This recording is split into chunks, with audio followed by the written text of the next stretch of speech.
counting on Katherine, how Katherine Johnson saved Apollo 13 by Helaine. Are you ready to get started?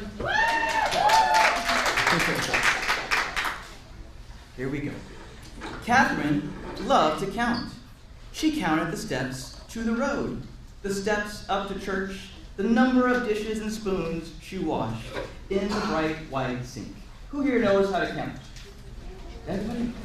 How old are some of you? Are you one? Are you two? Are you three? Some twos? Some fours? Threes? Fours? Six? There it goes. Wow. That was going to be the very first time that not every single kid has shouted out. You guys were very close to being the very first ones to ever do that. The only thing she didn't count were the stars in the sky. Only a fool, she thought, would try that. Even so, the stars sparked her imagination. What was out there? Do you all see those pages? Do you see what's out there in the sky? Do you see the stars and the constellations and the planets? What was out there? Katherine yearned to know as much as she could about numbers, about the universe, about everything. Does anybody in this room know everything? No? You guys are an honest bunch. I'm proud of you. I probably would have said I do, so I'm proud of you. Katherine's boundless curiosity turned her into a star student. She was so bright, she skipped 3 whole grades. Can you hold up your threes for me? Okay, 1, 2, 3, see them, 2 hands. She catapulted right past her brother. He wasn't too happy about that. Who here has a brother who's not too happy about things they do? I do. I have a brother just like that. By the time she turned 10, Katherine was ready for high school. Can I repeat that? By the time she turned 10, Katherine was ready for high school. Who let poor Katherine not be a library kid? She is that tough. She is that brilliant. But back then, America was legally segregated by race. Her town's high school didn't admit black students of any age. Wow. Katherine burned with fury. She wanted more than anything to keep learning. There was still so much to know. Think about that. She's already on the way to high school at age 10, and there's so much to know. Count on me, Katherine's father told her. He believed in her. By working night and day, he earned enough money to move the family to a town with a black high school. Wow. Katherine loved high school. She was good at every subject, but math was still her favorite. Who loves math in this room? Are we all telling the truth in this room right now? I'm worried about this. She dreamed of becoming a research mathematician, making discoveries about the number patterns that are the foundations of our universe. In those days, there were no jobs as research mathematicians for women. You also know that this month is Women's History Month? And this is why we're reading all about this wonderful person. Professions most available to them were teaching and nursing. So Katherine became an elementary school teacher. I love teachers. My mom is a teacher. My cousins are teachers. Teachers are phenomenal human beings.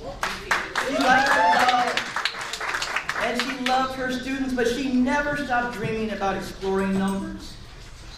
She loves numbers, just like you guys all love your little fingers. Katherine loves all those numbers. In the 1950s, the U.S. government's National Advisory Committee on Aeronautics, aka NACA, hired thousands of new employees and even started hiring black women as mathematicians. Katherine heard about the mathematician jobs. Her heart raced with excitement. Can you hold your hand to your heart?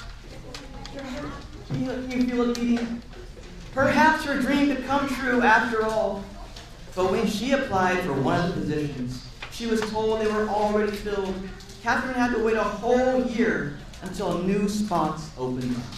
Do any of you ever get tired of waiting?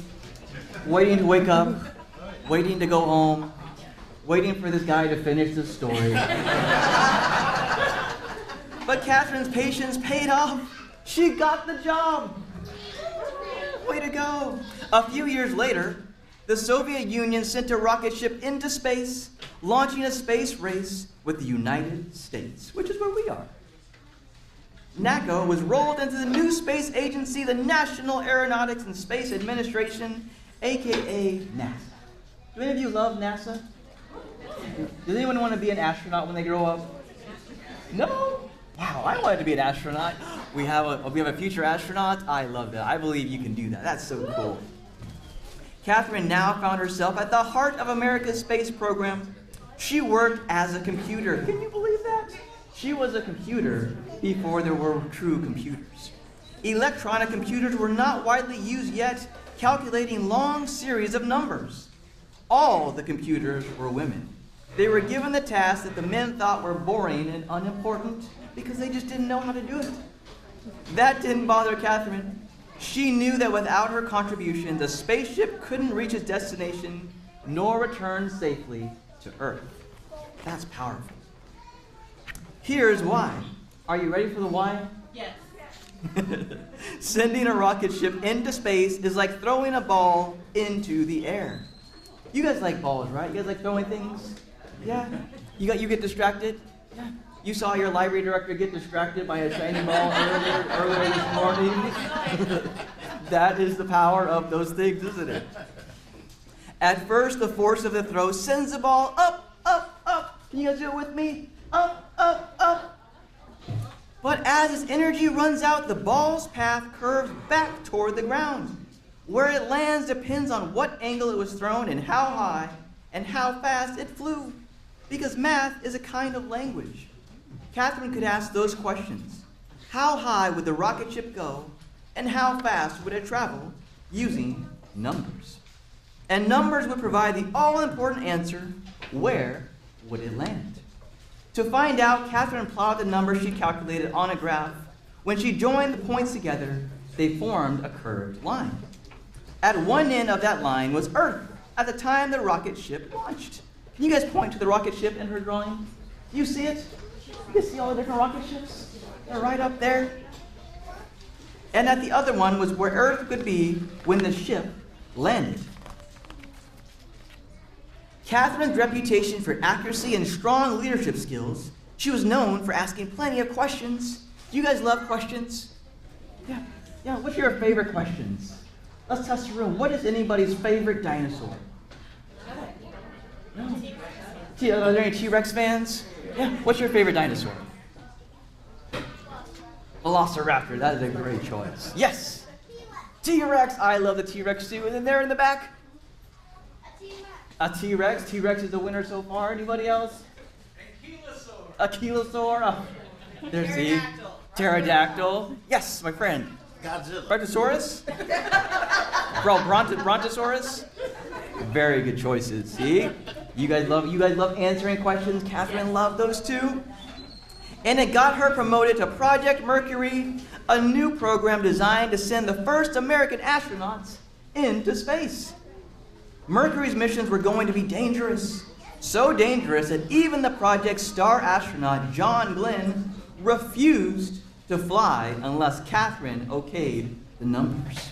She was the only person he trusted for this dangerous mission to keep him safe. You can count on me, she said. Glenn's spacecraft, Friendship 7, orbited Earth 3 times and returned home safely. Glenn became a national hero. And Katherine was promoted again. Now she was asked to calculate the flight paths for Project Apollo, the first flights to the moon. Count on me, she said. Can you guys say count on me? Count on me. Count on me. On July 20th, 1969, the Apollo 11 astronauts walked on the moon. Their feat is another word for accomplishment, was celebrated around the world. More triumphs also another word for accomplishment, more triumphs followed. Apollo 12 rocketed to the moon in November 1969. Apollo 13 launched on April 11, 1970. But on the third day of Apollo 13's flight, the worst thing happened. An explosion in space. What do we think is going to happen? Are they going to be okay? No. That is a safe bet, huh? That's what happens with explosions. That's what I thought when I read this book too. I'm right there with you. Could the crippled spaceship make it to the moon? And if it didn't, would it be able to get back home to Earth? The 3 astronauts on board were in grave peril. They were afraid for their future. Commander Jim Lovell told Mission Control, "Houston, we've had a problem." Back on Earth, our hero, Katherine Johnson, got a phone call. Her flight path calculations would have to be done all over again, and perfectly. Perfectly. It would be the toughest challenge of her life. Katherine told Mission Control, "You can count on me." Can you guys say it one more time? You can count on me. She rolled up her sleeves, took a deep breath, and began doing the math. She worked hard and fast. A few hours later, Katherine's calculations were finished. The flight path to return home would take the ship around the far side of the moon. From there, the moon's gravity would act like a slingshot to zing the ship back to Earth. To get home, the crew of Apollo 13 would have to follow Katherine's course exactly by burning off fuel at precise intervals. If the astronauts made a mistake, their ship would drift through space forever. You guys ever think about forever? That's a long time to be up in space. They gotta come home to their moms and dads and their grown-ups. Katherine waited anxiously to hear the astronauts' report. Finally, it crackled over the loudspeakers. "We've got it!" Apollo 13 was back on track. They did it. Yes, round of applause. Katherine Johnson had done it. She'd brought Apollo 13 home. She was no longer the kid who dreamed of what lay beyond the stars.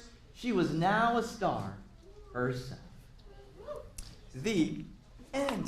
That was Katherine Johnson saved Apollo 13.